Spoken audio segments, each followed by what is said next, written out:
Hello friends, मी स्वप्नील अग्रवाल. आपण complex number start केला होता. ओके, प्रिव्हियस व्हिडिओमध्ये आपण ऑर्गन डायग्राम और कॉम्प्लेक्स प्लेन हे पॉइंट पाहिला होता. ओके, तसेच आपण modulus of complex number, arguments of complex number हा पॉइंट ही पाहिला होता व त्या रिलेटेड काही एक्झाम्पल पाहिले होते. आज आपण मॉड्युलस अँड आर्ग्युमेंटची प्रॉपर्टी पाहणार आहोत. ओके, तसेच पोलार अँड एक्सपोनेन्शियल फॉर्म पण पाहणार आहोत व त्या रिलेटेड एक्झाम्पल पाहणार आहोत. ओके, तर पाहूया आपण properties of modulus of complex number. Properties of modulus of complex number. Okay, तर फर्स्ट प्रॉपर्टी काय सांगते मॉड्युलस ऑफ कॉम्प्लेक्स नंबरची. फर्स्ट प्रॉपर्टी बघा, mod of Z1 into Z2 equal to mod Z1 into mod Z2. Okay, म्हणजेच दोन complex नंबरचा मल्टिप्लिकेशनचा modulus equal to separate modulus असतो mod Z1 into mod Z2. Okay, second property बघा. Second property खूप interesting आहे की mod Z1 upon mod Z2 okay equal to mod Z1 upon mod Z2. But इथे काय आहे की Z2 नॉट इक्वल टू 0 पाहिजे. ओके, Z2 इक्वल टू 0 असेल तर डिफाइन होणार आहे का? नाही होणार, कारण डिनोमिनेटर कधी 0 असेल तर ते डिफाइन होतं का? होत नाही. त्यामुळे बघा, mod Z1 upon Z2 equal to mod Z1 upon mod Z2. Third property बघा.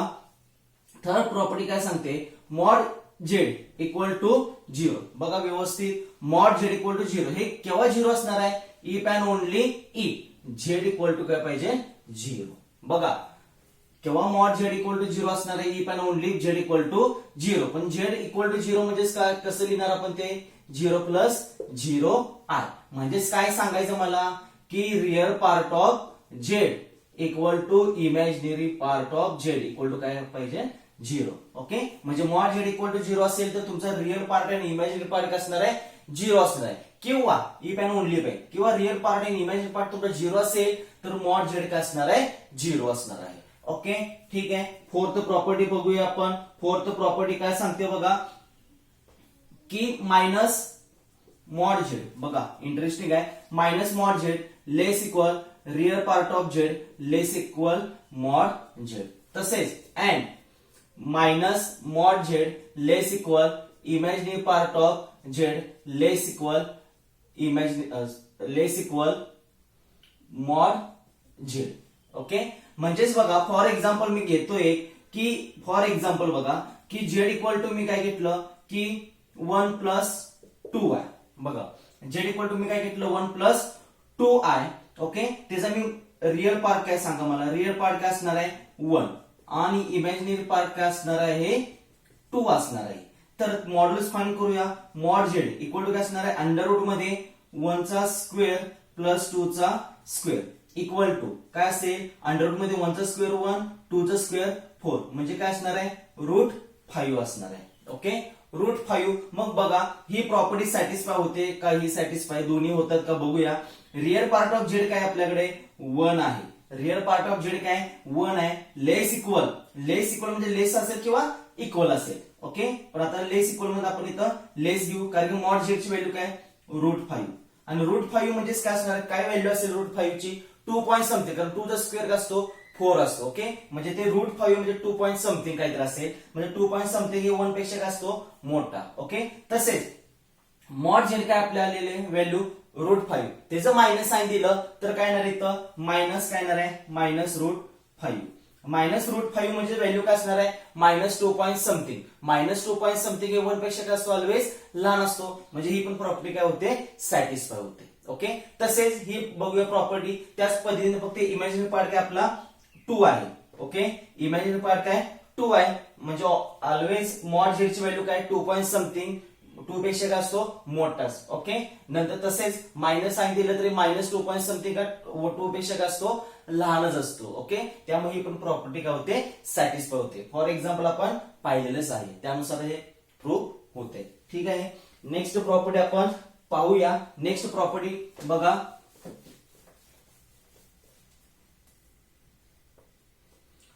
Z into Z bar equal to mod Z चा स्क्वेअर. बघा, Z into Z bar equal to mod झेडचा स्क्वेअर. प्रॉपर्टीज आहे तरी पण एखादं example मी घेतो तुमच्यासाठी. झेड इक्वल टू आताच घेतलं 1+2y. ठीक आहे. झेड बार म्हणजेच काय कॉन्ज्युगेट, म्हणजे झेड बार इक्वल टू काय असणार आहे 1 - 2y. कॉन्ज्युगेट काय असतो इमेजिनरी मध्ये साइन काय असतं ऑपोजिट असतं. ओके, म्हणजे प्लस असेल तर मायनस द्यायचं, मायनस असेल तर प्लस घ्यायचं. ठीक आहे. मग दोघांचं मल्टिप्लिकेशन करून घेऊया. झेड बार म्हणजे एलएचएस घेऊया. एलएचएस काय झेड बार मल्टिप्लिकेशन करून घेऊया. 1+2y 1 - 2y काय असेल a + b a - b काय असतो a² - b², म्हणजे 1 चा स्क्वेअर मायनस 2y² म्हणजे काय असणार आहे 1 चा स्क्वेअर 1 2 चा स्क्वेअर 4 i² म्हणजे i² ची व्हॅल्यू काय असते -1 मायनस मायनस प्लस 4 म्हणजे किती आलं 5. तसेच मॉड झेड अगोदर मॉड झेड फाइंड करून घ्यावं लागेल. मॉड झेड काय असणार आहे अंडररूट मध्ये 1 चा स्क्वेअर प्लस 2 चा स्क्वेअर किती येणार आहे √5, कारण 1 चा स्क्वेअर 1 आणि 2 चा स्क्वेअर 4 1 + 4 5 म्हणजे √5 हा मॉड झेड आला. त्याचा स्क्वेअर म्हणजे आरएचएस घेऊया. आरएचएस काय सांगितलेला आहे मॉड झेडचा स्क्वेअर म्हणजे √5 चा स्क्वेअर किती येणार आहे 5. आलं का. एलएचएस ची व्हॅल्यू काय आलेली आपली 5 आलेली आहे. ओके, आरएचएस ची व्हॅल्यू काय आलेली 5 आलेली आहे. म्हणजेच काय असणार ही प्रॉपर्टी काय होते सॅटिस्फाय होते. LHS equal to RHS. म्हणजेच बघा खूप महत्वाची प्रॉपर्टी आहे की Z bar equal to mod झेडचा स्क्वेअर. ठीक आहे.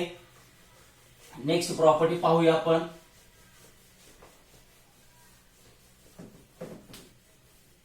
बघा नेक्स्ट प्रॉपर्टी काय सांगते की 6th property mod z1 + z2 ब्रॅकेटचा स्क्वेअर लेस इक्वल.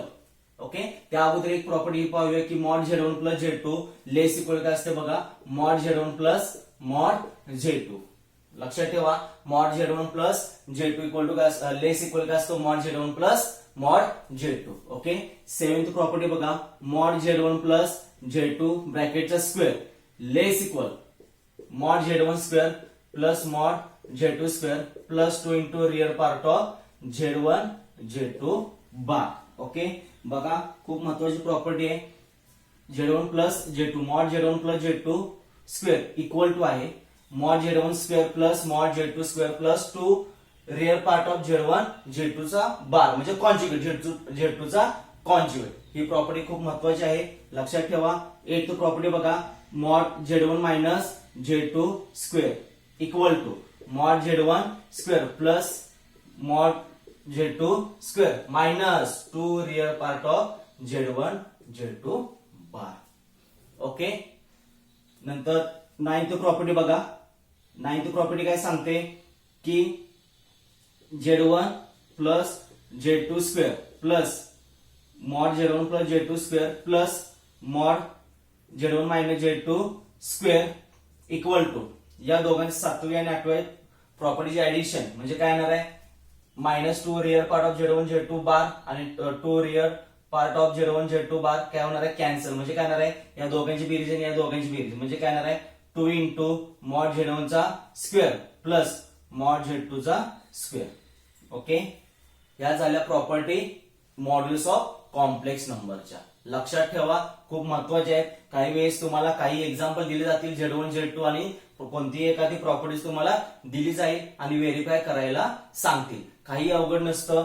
बघा फॉर एक्झाम्पल की z1 + z2 ब्रॅकेट स्क्वेअर. अगोदर काय करायचं की z1 z2 दिला असेल तर त्या दोघांचे ऍडिशन करायचे. ऍडिशन केल्यानंतर त्याचा मॉड्युलस फाइंड करायचा. मॉड्युलस फाइंड केल्यानंतर त्याचा स्क्वेअर करायचा. ओके, तो झाला एलएचएस. त्याच पद्धतीने मग परत z1 दिला असेल z1 चा मॉड्युलस फाइंड करायचा त्याचा स्क्वेअर घ्यायचा. तसेच z2 दिला असेल z2 चा मॉड्युलस फाइंड करायचा त्याचा स्क्वेअर करायचा. तसेच इथे बघा अगोदर काय करावं लागेल z1 आणि z2 चा कॉन्ज्युगेट म्हणजे z2 दिला असेल त्याचा कॉन्ज्युगेट घ्यायचा. मग त्या दोघांचं मल्टिप्लिकेशन करायचं. मल्टिप्लिकेशन केल्यानंतर तो कॉम्प्लेक्स फॉर्म मध्ये येणार आहे. ओके, म्हणजे a + ib च्या फॉर्म मध्ये येणार आहे. त्याचा रिअल पार्ट घ्यायचा म्हणजे a हा आपला रिअल पार्ट असतो तो रिअल पार्ट घ्यायचा इंटू 2 करायचं. त्याला कितीने मल्टिप्लाय करायचं 2 ने मल्टिप्लाय करायचं आणि या सगळ्यांची ऍडिशन करायची. ते ऍडिशन आणि हे कॅल्क्युलेशन केलं ते दोन्ही इक्वल येत असेल तर व्हेरीफाय होतं. आता ही प्रॉपर्टीज आहे म्हणजे ऑलवेज काय होणार आहे व्हेरीफाय होणारच आहे आणि ते बरोबर असणारच आहे.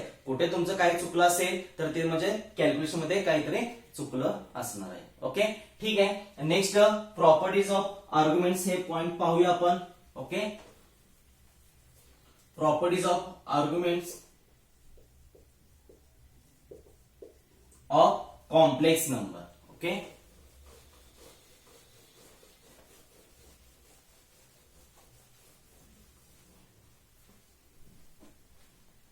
बघा first property argument of Z1 Z2. बघा argument of Z1 Z2 equal to argument of Z1 plus argument of Z2. जसं आपण लॉग मध्ये बघितलंय, log A B equal to काय असतो, log A plus log B. त्या पद्धतीने ही प्रॉपर्टी खूप महत्वाची आहे. काय प्रूफ वगैरे काय नसतं, फक्त कुठेतरी लागेल तुम्हाला सीईटी वगैरे, त्यासाठी हे महत्वाच्या प्रॉपर्टीज आहेत. Argument of Z1 Z2 equal to argument of Z1 plus argument of Z2. Okay, आर्ग्युमेंटला आपण अँप्लिट्यूड ही म्हणू शकतो. ओके, ठीक आहे. सेकंड प्रॉपर्टी बघा argument of Z1 upon Z2 equal to काय असेल, argument of Z1 minus argument of Z2. ठीक आहे, म्हणजेच आपण पाहिलं होतं की लॉग ए अपॉन बी काय असतो, log A minus log B. त्या पद्धतीने argument of Z1 upon Z2 equal to काय असणार आहे, argument of Z1 minus argument of Z2. ठीक आहे. थर्ड प्रॉपर्टी आपण पाहूया. थर्ड प्रॉपर्टी काय आर्ग्युमेंटची, argument of Z plus argument of Z bar equal to काय असतो, 0. खूप महत्वाची प्रॉपर्टी आहे की आर्ग्युमेंट ऑफ Z एखादा कॉम्प्लेक्स नंबर दिला असेल त्याचा आर्ग्युमेंट तसेच एखादा कॉम्प्लेक्स नंबरचा कॉन्जुगेटचा आर्ग्युमेंट त्या दोघांची ऍडिशन ऑलवेज काय असते, 0 असते. खूप महत्वाची प्रॉपर्टी आहे. Argument of Z plus argument of Z बार म्हणजे त्या कॉम्प्लेक्स नंबरचा कॉन्जुगेटचा आर्ग्युमेंट आणि जो काय कॉम्प्लेक्स नंबर त्याचा आर्ग्युमेंट दोघांची ऍडिशन ऑलवेज काय असते, 0 येते. ओके, दॅट इज काय म्हणू शकतो आपण, argument of Z bar equal to 0. आताच पहिली प्रॉपर्टी पाहिलं बघा की argument of Z1 plus argument of Z2 equal to काय असतो, आर्ग्युमेंट ऑफ Z1 Z2. मग आपल्याला माहिती की argument of Z plus argument of Z bar equal to 0. मग हेच म्हणजे काय पहिली प्रॉपर्टी. त्यानुसार काय येणार मग argument of Z bar equal to काय, 0. ओके, आणि फोर्थ प्रॉपर्टी बघा. फोर्थ प्रॉपर्टी काय सांगते की आर्ग्युमेंट ऑफ Z बार कसं लिहू शकतो बघा, आर्ग्युमेंट ऑफ Z बार हे आपण असं लिहू शकतो, argument of Z. Okay, argument of Z bar equal to minus argument of Z. Okay, ठीक आहे. त्याच पद्धतीने लास्ट प्रॉपर्टी बघा, if argument of Z equal to 0. बघा, if argument of Z equal to 0 then Z is real. बघा, if argument of Z equal to 0 then Z is real. म्हणजेच एखादा complex number दिला असेल आणि एखादा कॉम्प्लेक्स नंबरचा आपण आर्ग्युमेंट फाइंड केला आणि तो आर्ग्युमेंट आपला 0 येत असेल तर Z ही ऑलवेज असणार आहे, रियल नंबर असणार. रियल नंबर म्हणजेच काय कर, तिथे तुमचं इमॅजिन नंबर काय असणार, मिसिंग असणार. म्हणजे ए प्लस आयबी असेल तर हे आयबी काय असणार आहे, मिसिंग असणार, 0 असणार आहे. म्हणजे फक्त Z इक्वल टू काय असणार आहे, रियल नंबर असणार आहे. ओके, केव्हा, ज्यावेळेस तुमचा एखादा कॉम्प्लेक्स नंबर दिला असेल त्या कॉम्प्लेक्स नंबरचा आर्ग्युमेंट किंवा अँप्लिट्यूड 0 येत असेल तर Z हा ऑलवेज असणार आहे, रियल नंबर असणार आहे. ओके, आपण हे काय पाहिला, प्रॉपर्टीज पाहिल्या आर्ग्युमेंट्स अँड मॉड्युलसच्या. ओके, आता आपण नेक्स्ट पॉइंट पाहणार आहोत. एकदमच आपण एक्झाम्पल पाहणार आहोत. आता आपण नेक्स्ट पॉइंट पाहणार आहोत तो पोलार फॉर्म. ओके, कॉम्प्लेक्स नंबरचा पोलार फॉर्म. जसं आपण आर्ग्युमेंट्स पाहिले, फॉर्म्युला काय असतो, formula tan theta equal to tan inverse B upon A. त्याच पद्धतीने त्याचा वापर आपणास इथे करायचा आहे. Okay, polar form. आता पोलार फॉर्म मध्ये डायग्राम व्यवस्थित समजून घ्या. डायग्राम काय सांगते ते व्यवस्थित समजून घ्या.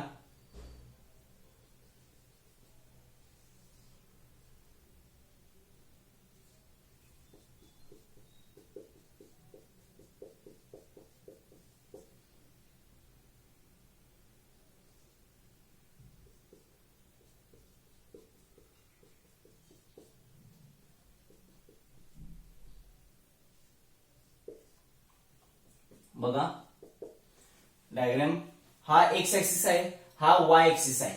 ठीक आहे, म्हणजेच काय असणार आहे, पॉइंट आपण पाहिलं होतं आर्ग्युमेंट्स मध्ये की पी ऑफ ए बी काय असणार आहे, कार्टेशियन पॉइंट्स असणार, कार्टेशियन कोऑर्डिनेट्स असणार आहेत. ओके, पण आपण जे काय पाहणार आहोत पोलर कोऑर्डिनेट्स पाहणार. पोलर कोऑर्डिनेट्स काय असतात, आर आणि थिटा हा काय असतो तुमचा पोलर कोऑर्डिनेट्स असतो. ओके, मग बघा इकडे लक्ष द्या की आपण एखादा कॉम्प्लेक्स नंबर घेतला. Okay, Z equal to A plus I B. Okay, एका कॉम्प्लेक्स नंबर घेतला Z equal to A plus I B. A आणि बी हे तुमचे काय कार्टेशियन कोऑर्डिनेट्स, पण आपण काय पोलर फॉर्म मध्ये कन्वर्ट करायचं. मग पोलर फॉर्म म्हणजेच काय, आर आणि थिटा. आर म्हणजेच काय असतो आपला मॉड्युलस, आर म्हणजे काय असतो मॉड्युलस, आणि थिटा म्हणजेच काय असतो आपला आर्ग्युमेंट्स. म्हणजे आपल्याला मॉड्युलस आणि आर्ग्युमेंट्स मध्ये काय करायचंय, कन्वर्ट करायचंय. ओके, म्हणजे ते कन्वर्ट केल्यानंतर तो काय असणार आहे पोलर फॉर्म. ओके, म्हणजे आपल्याला काय करायचं की Z equal to A plus I B, तर ए आणि बी च्या व्हॅल्यू फाइंड कराव्या लागतील. मग डायग्राम बघा, डायग्राम नुसार आपण काय सांगू शकतो बघा, साइन थिटा. डायग्राम नुसार काय सांगू शकतो, साइन थिटा. ही डायग्राम व्यवस्थित समजली असेल तुम्हाला, कारण इथं परपेंडिक्युलर काढलेला आहे. ओके, त्यामुळे हा आर डिस्टन्स आहे. मग काय असणार, पायथागोरसचा वापर केल्यामुळे काय असणार, अंडर रूट मध्ये ए स्क्वेअर प्लस बी स्क्वेअर. ठीक आहे, मग साइन थिटा डायग्राम नुसार साइन थिटा काय असणार आहे, कोणा समोरील बाजू अपॉन कर्ण म्हणजे बी अपॉन आर. तसेच and cos theta equal to काय असणार आहे, कोणा लगतची बाजू अपॉन कर्ण. मग देअरफॉर काय असेल, B equal to R sine theta and A equal to काय असेल, आर कॉस थिटा. ठीक आहे, मग ए आणि बी च्या व्हॅल्यू आपण फाइंड केल्या. ए आणि बी च्या व्हॅल्यू त्या कॉम्प्लेक्स नंबर मध्ये पुट करा, म्हणजे इक्वेशन 1 मध्ये पुट करून घेऊया.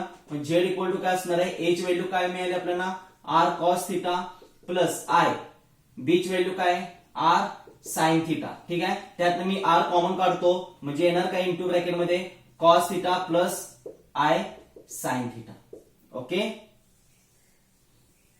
हा झाला तुमचा पोलर फॉर्म. लक्षात ठेवा मी काय म्हणलो होतो, पोलर फॉर्म म्हणजेच काय, आपण जे काय पाहिलं ते कार्टेशियन कोऑर्डिनेट्स मध्ये पाहिलं होतं ए बी मध्ये. ओके, आता हे कन्वर्ट टू पोलर फॉर्म, म्हणजे पोलर फॉर्म मधले पोलर कोऑर्डिनेट्स काय असणार, आर आणि थिटा. म्हणजे आर म्हणजेच काय असतो आपला modulus. Okay, where R equal to modulus, मॉड्युलसचा फॉर्म्युला काय असतो, अंडर रूट मध्ये ए square plus B square. And theta equal to arguments काय असतो, tan inverse B upon A.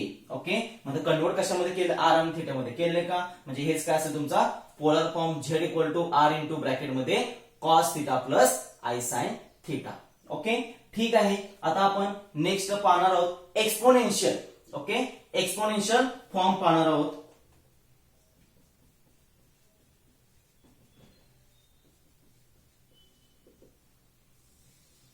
Okay, next काय पाहणार आहोत आपण, एक्सपोनेन्शियल फॉर्म पाहणार आहोत. ओके, तर बघा इकडे लक्ष द्या, एक्सपोनेन्शियल फॉर्म पाहण्या अगोदर एक फॉर्म्युला असतो. ओके, त्या फॉर्म्युलाचं नाव आहे आयलर्स फॉर्म. काय म्हटलं जातं, आयलर्स फॉर्म किंवा आयलर्स फॉर्म्युला. काय असतो बघा, e raise to i theta. बघा व्यवस्थित समजून घ्या, आयलर्स फॉर्म काय असतो, e raise to i theta equal to cos theta plus i sine theta. Okay, Euler's form काय सांगतो, e raise to i theta equal to cos theta plus i sine theta. Okay, मग therefore polar form काय सांगतो बघा, polar form काय सांगतो, z equal to R into bracket मध्ये cos theta plus i sine theta. Therefore Z equal to R into आणि cos theta plus i sine थिटाची value काय आहे, e raise to i theta, e raise to i theta. Okay, म्हणजे therefore Z equal to R into e raise to i theta हे झालं तुमचं exponential form. Exponential form म्हणजे काय, E पाहिजे तिथं. ओके, म्हणजे आलेलं आहे, मग z equal to R into e raise to i theta हे झालं तुमचं एक्सपोनेन्शियल फॉर्म. फक्त इथं फॉर्म्युला कोणता यूज केला, ई रेस टू आय थिटाचा. Okay, e raise to i theta काय सांगितलं जातं, e raise to i theta म्हणजेच काय असणार आहे, cos theta plus i sine theta. Okay, त्यामुळे ते आपल्याला पोलर फॉर्म आहे, ते Z equal to R into bracket मध्ये cos theta plus i sine theta. मग ती व्हॅल्यू पुट केली म्हणजे आलं काय, Z equal to R into e raise to i theta. याला काय म्हटलं जातं, एक्सपोनेन्शियल फॉर्म. आणि पोलर फॉर्म काय आहे, Z equal to R into bracket मध्ये cos theta plus i sine theta. Okay, खूप महत्वाचं आहे.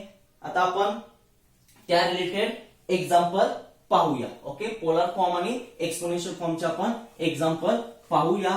तसेच आता आपण पाहिलं properties of modulus and arguments, त्याचे पण आपण एक्झाम्पल पाहूया. ओके, फर्स्ट एक्झाम्पल बघूया आपण, represent represent the following complex number in the polar form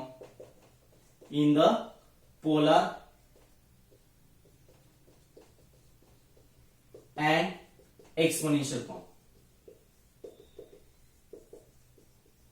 बघा एकत्र दोन एक्झाम्पल घेतो. फर्स्ट एक्झाम्पल आहे 4 + 4√3i आणि सेकंड एक्झाम्पल आहे -2. ओके, सेकंड एक्झाम्पल आहे -2. तर बघूया आपल्याला की आपणास कॉम्प्लेक्स नंबर दिलेत. ओके, कॉम्प्लेक्स नंबर दिलेला आहे तर त्याचं पोलर फॉर्म आणि एक्सपोनेन्शियल फॉर्म मध्ये कन्वर्ट करायचं आहे. करूया. बघा लेट z इक्वल टू काय दिलेलं आहे. फर्स्ट एक्झाम्पल सॉल्व्ह करूया. काय दिलेलं आहे 4 + 4√3i. Okay, z equal to 4 + 4√3i. तर आता आपल्याला याचं काय फाइंड करायचं आहे. पोलर फॉर्म मध्ये कन्वर्ट करायचं आणि एक्सपोनेन्शियल फॉर्म मध्ये कन्वर्ट करायचं आहे. हियर रिअल पार्ट म्हणजे a किती मिळालं इथं कंपॅरिझन केलं 4 आणि b काय आहे 4√3. ओके, मग मॉड्युलस फाइंड करून घेऊया. मॉड्युलस फाइंड करायचं म्हणजेच काय r इक्वल टू काय असतो formula a² + b². Okay, under root मध्ये मग 4 चा स्क्वेअर प्लस 4√3 चा स्क्वेअर. ओके, इक्वल टू 4 चा स्क्वेअर 16 प्लस 4 चा स्क्वेअर 16 आणि √3 चा स्क्वेअर 3. 16 × 3 48. ओके, 48 झालं म्हणजे अंडर रूट मध्ये किती मिळालं 64. ओके, म्हणजे r किती मिळालेला आहे प्लस मायनस 8 नाही फक्त 8. का, कारण r हा मॉड्युलस आहे ना. मॉड्युलस हा काय आपला डिस्टन्स कधी निगेटिव्ह असतं का नसतं. ओके, आपण डायग्राम नुसार पण बघितलं की r आपल्याला शेवटी काय आलेला आहे डिस्टन्स आला होता. म्हणजे डिस्टन्स कधीही निगेटिव्ह नसतं त्यामुळे आपण प्लस पॉझिटिव्ह 8 घेतलेलं आहे. ओके, म्हणजे मॉड्युलस फाइंड केला. आता आपण काय फाइंड करावं लागणार आपणास आर्ग्युमेंट्स थीटा फाइंड करावं लागेल. थीटा इक्वल टू काय असतो tan इनवर्स b/a. म्हणजे tan इनवर्स b ची व्हॅल्यू काय आहे आपल्याकडे 4√3 अपॉन a ची व्हॅल्यू काय आहे 4. 4 cancel. Okay, tan inverse √3. Okay, tan inverse √3 मिळालेले आहे आपल्याला. मग tan इनवर्स √3 काय असतो लक्षात ठेवा. काही जण म्हणतात की इनवर्स म्हणजे आपल्याला अँगल्स माहित नसतात फाइंड करायला. मग आपल्याला टॅनचे तर माहित असेल ना. tan theta equal to √3. बघा theta equal to tan inverse √3. मग tan थीटा इक्वल टू √3. मग मला सांगा कोणत्या अँगलला tan हा √3 असतो 60 डिग्रीला असतो ना. कोणत्या अँगलला tan हा √3 असतो 60 डिग्री म्हणजे π/3. ओके, म्हणजेच काय म्हणू शकतो आपण इम्प्लाइज किंवा थीटा इक्वल टू काय मिळालं 60 डिग्री और π/3. ओके, और π/3. मग आपल्याला r भेटलेला आहे थीटा भेटलेला आहे. आता पोलर फॉर्म मध्ये आणि एक्सपोनेन्शियल फॉर्म मध्ये कन्वर्ट करूया. ओके, पोलर फॉर्म काय सांगतो polar form equal to formula सांगा z equal to r into bracket मध्ये cos theta plus i sin theta. हा काय असतो आपला पोलर फॉर्म असतो. व्हॅल्यूज पुट करून घेऊया. z इक्वल टू r काय आहे आपल्याकडे 8 इंटू ब्रॅकेट मध्ये cos थीटा काय मिळालं आपल्याला π/3 प्लस i sin π/3. हा झाला आपला पोलर फॉर्म. इथं चुकू शकता तुम्ही. काय करता माहितीये का आपल्याला जो काय थीटा मिळाला आपल्याला π/3 इथं पुट करता cos π/3 ची व्हॅल्यू पुट करता तसे sin π/3 ची व्हॅल्यू पुट करून करता. ओके, तसं करायचं नाही कारण पोलर फॉर्मच काय सांगतो की z equal to r into bracket मध्ये cos theta plus i sin theta. तसंच असतं मग त्याच पद्धतीने ठेवायचं. ओके, ठीक आहे. आता next exponential form. Exponential form काय असतो फॉर्म्युला काय असतो एक्सपोनेन्शियल फॉर्म इक्वल टू काय असतो z equal to r e raise to i theta. म्हणजे काय झालं z इक्वल टू r काय 8 e रेज टू थीटा काय मिळालं आपल्याला π/3. Okay, π/3 into i which is required answer. Okay, polar form मिळालेला आहे एक्सपोनेन्शियल फॉर्म मिळालं which is required answer. Okay, ठीक आहे. नेक्स्ट एक्झाम्पल पाहूया आपण. Next example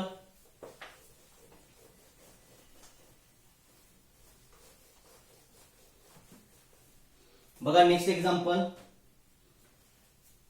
z equal to आपणास काय दिलंय -2. -2 कसं लिहू शकता -2 प्लस 0i म्हणजे मॉड z म्हणजे r इक्वल टू त्याच्या अगोदर आपण a काय मिळालं आपल्याला -2 आणि b काय मिळालेलं आहे 0. मग आर फाइंड करून घेऊया, म्हणजे मॉड्युलस फाइंड करून घेऊया.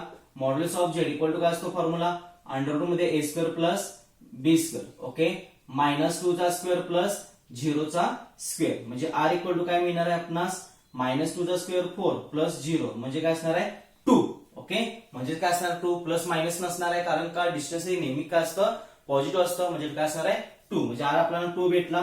तसेच थिटा. आता बघा इंटरेस्टिंग आहे, मी प्रिव्हियस व्हिडिओ लेक्चर बघा, त्यामध्ये मी सांगितलं होतं की डिफरन्स टाइप्स ऑफ आर्ग्युमेंट्स, म्हणजे आर्ग्युमेंट्सचे डिफरंट क्वाड्रंट मध्ये काय काय आर्ग्युमेंट्स असतात ते आपण पाहिलं होतं. ओके, आता बघा इथे तुम्ही तोंडी उत्तर सांगू शकता की डायग्राम मी समजावून सांगतो. बघा हा 0 अँगल आहे, हा काय आपला π/2, हा काय असणार आहे पाय, आणि हा काय असेल 3π/2.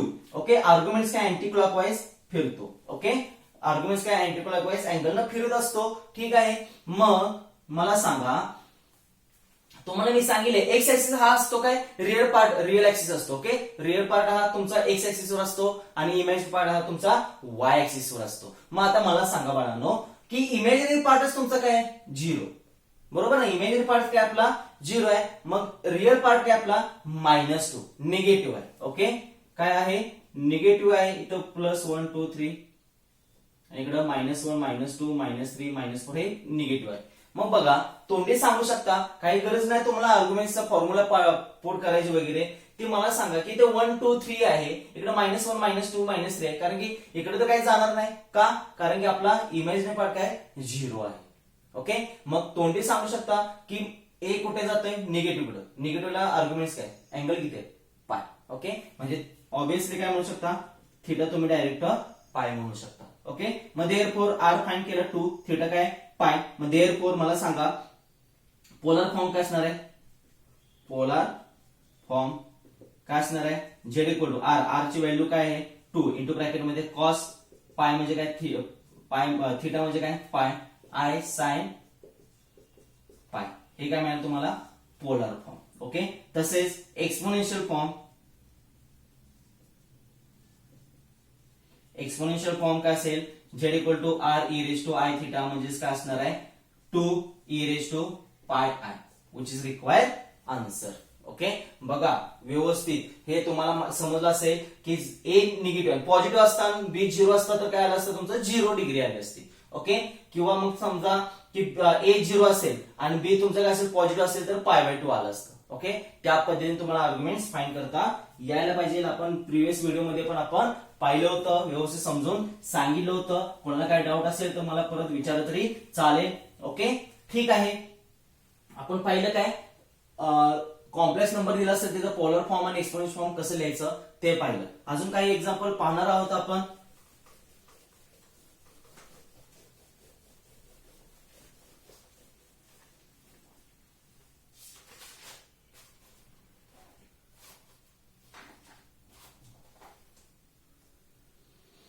बघा एक्सप्रेस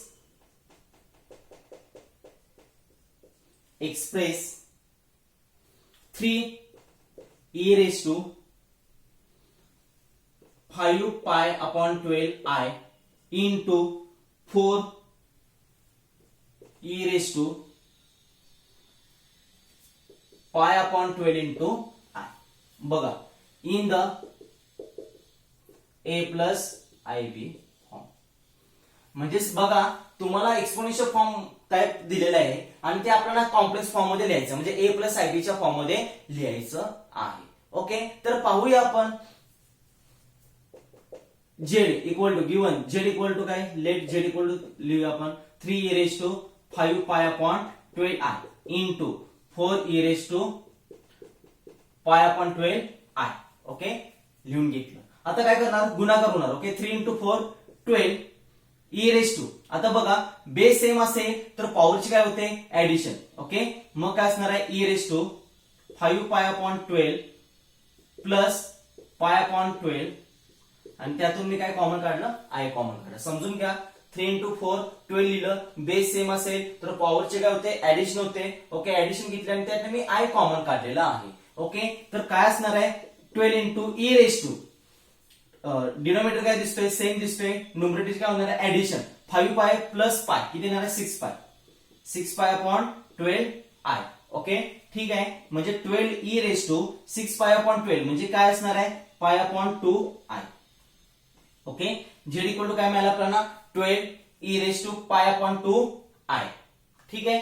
मग झेड इक्वल टू 12 इंटू आता आपल्याला माहिती आताच मी सांगितलं होतं e raise to i theta काय असतो cos theta plus i sine theta असतो. ओके तो फॉर्म्युला इथे यूज करूया. म्हणजे काय असणार 12 आहे तसं इंटू ब्रॅकेट मध्ये कॉस थिटा काय pi by 2 cos pi by 2 plus i sine pi by 2. का लिहिलं कारण आपल्याला a प्लस आय च्या फॉर्म मध्ये कन्वर्ट करायचं आहे. ओके आपण एक्सपोनेन्शियल फॉर्म मध्ये लिहायचंय का नाही एक्सपोनेन्शियल फॉर्म लिहायचं असतं तर एवढं झालं असतं उत्तर.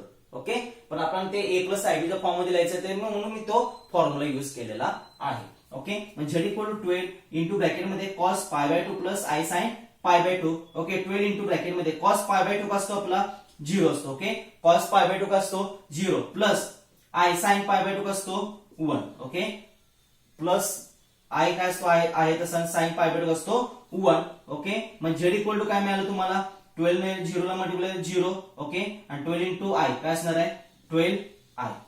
ओके म्हणजेच काय Z equal to 0 plus 12 i आलं का. ए प्लस आय बीच्या फॉर्म मध्ये आलेलं आहे. ए काय मिळालं आपल्याला 0 आणि बी काय मिळाला 12. ओके ए प्लस आय बीच्या फॉर्म मध्ये आपल्याला लिहायचं होतं ते आपण लिहिलेलं आहे. ओके ठीक आहे. नेक्स्ट एक्झाम्पल पाहूया आपण.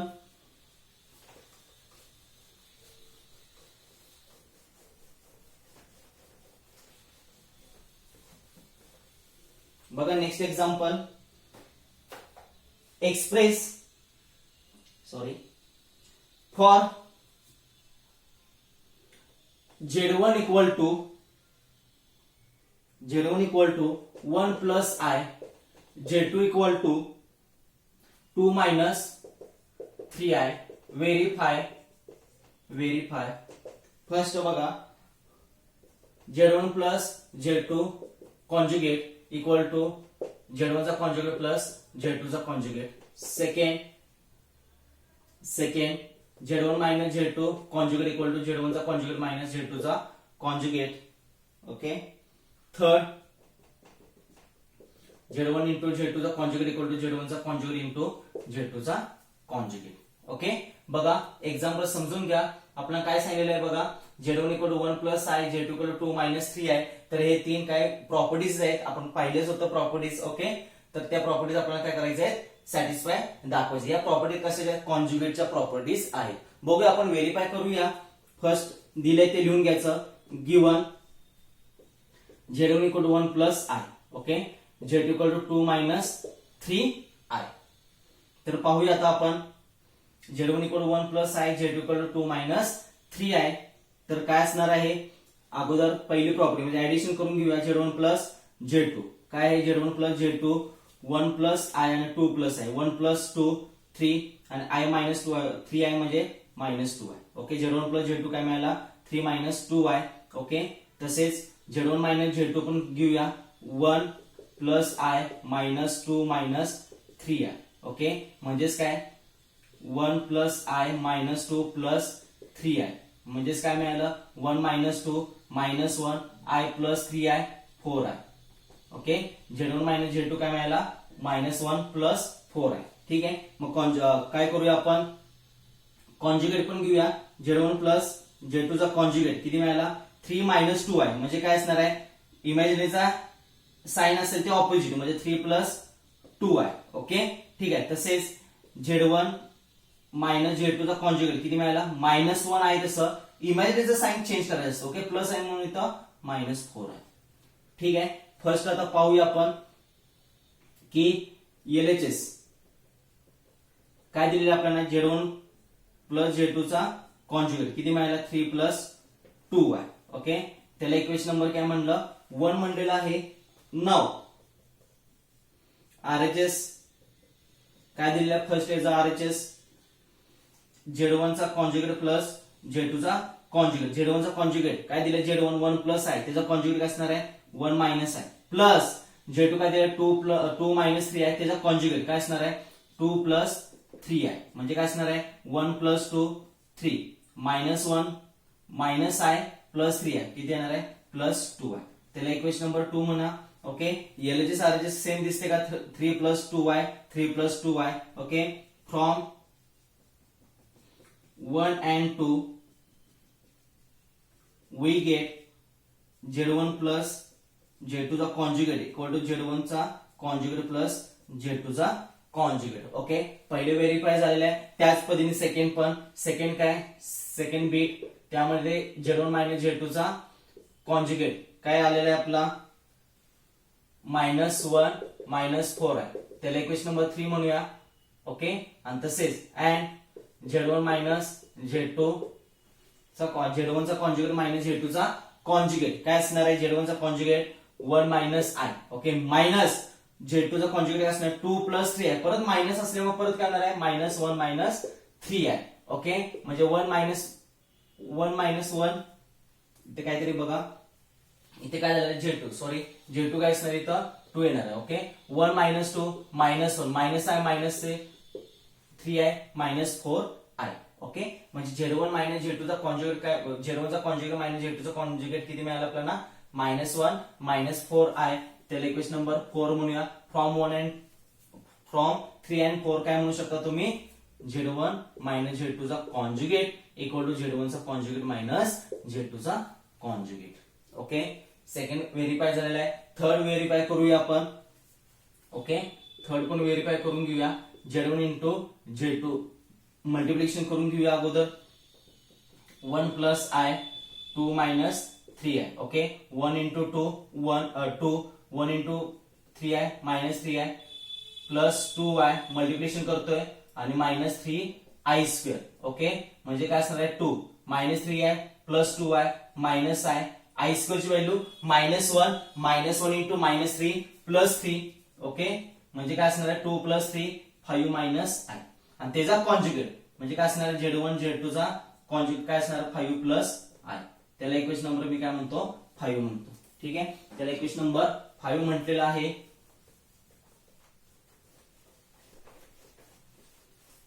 आता आपल्याला काय फाइंड करायचं आहे? Z1 चा कॉन्जुगेट. ओके, Z1 चा कॉन्जुगेट काय असणार आहे? किंवा Z1 conjugate into Z2 conjugate. Okay, काय असणार आहे? Z1 चा कॉन्जुगेट 1 -I. ओके, Z2 काय आपल्याकडे 2 - 3 आहे. त्याचा कॉन्जुगेट काय असणार? 2 + 3 आहे. हे दोघांचं काय करूया आपण? मल्टिप्लिकेशन करून घेऊया. 1 × 2 2. ओके, 1 × 3 आहे 3 आहे -2y आणि -3I². ओके, 2 + I आणि प्लस 3 येणार का? कारण की I² ची व्हॅल्यू -1 मायनस आणि हे -3 plus 3. Okay, 2 + 3 5 + I.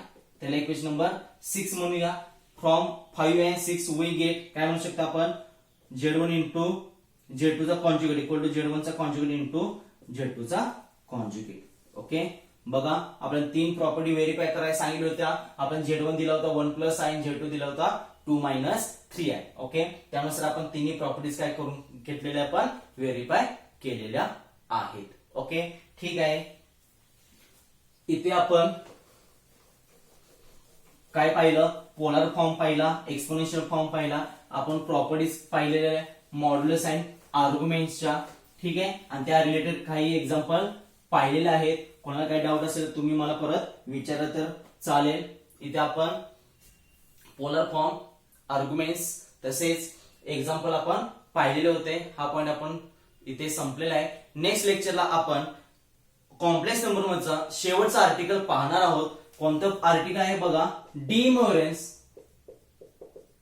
Moraines theorem and cube root of unity. Okay, हा शेवटचा आर्टिकल आहे कॉम्प्लेक्स नंबर मधलं. ओके, ते शेवटचं आर्टिकल आपण नेक्स्ट लेक्चरला पाहणार आहोत. ओके, आर्टिकल तसं मोठं आहे पण एक्झाम्पल खूप सोपे आहेत. 2 लेक्चर जातील याला. ओके, मग आपला हा कॉम्प्लेक्स नंबर संपून जाईल. ओके, नेक्स्ट लेक्चरला आपण हा पॉइंट स्टार्ट करूया. इथे आपण थांबूया. Thank you so much.